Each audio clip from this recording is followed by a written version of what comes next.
Healthy Habits, Eating Well on a Budget program here at the Rhode Island Community Food Bank. Did you know that the food bank distributed over 2 million pounds of fresh produce last year? In the summer and fall, we have a lot of seasonal produce at our fingertips here in New England. Seasonal local produce is great because it's allowed to fully ripen before it's picked, meaning it has time to develop all of those good for you nutrients. It's also super budget friendly because it doesn't have to travel very far to get to you. One of our favorite seasonal produce items in the summer is zucchini.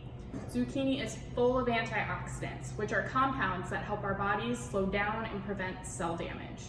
Over time, cell damage can lead to chronic diseases like cancer and heart disease.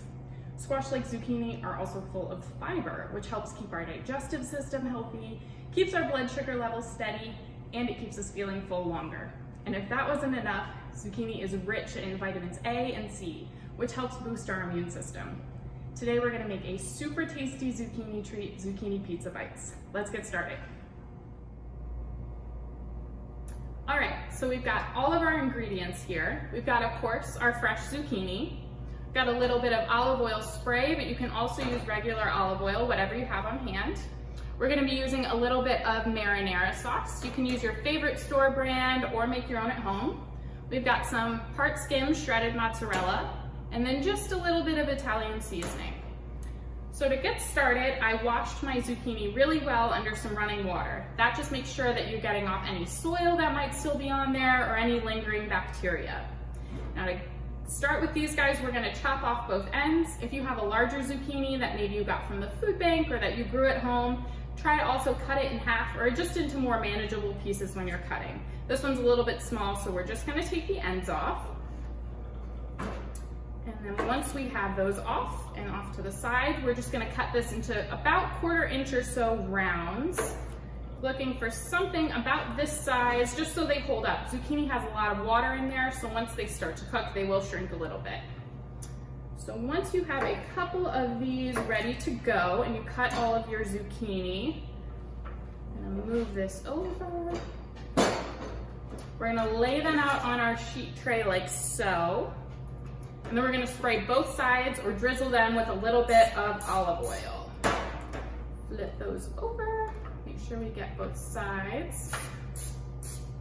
And then we're gonna pop these in the oven to broil. Now the broiler setting in your oven is really hot heat from the top only, so it's just top down. So we're gonna put them in for about 2 minutes to let that top side get nice and cooked, and then we're gonna flip them over and put them back in for another 2 minutes or so, just so they're evenly cooked. I've got some that I already put in.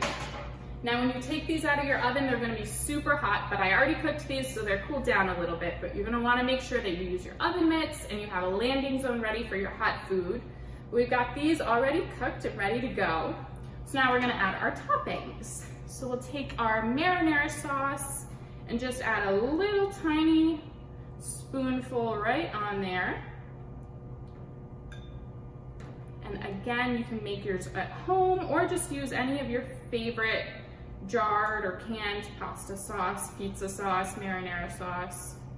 So we've got our sauce down, and then we're gonna add a little sprinkling of cheese right on top there.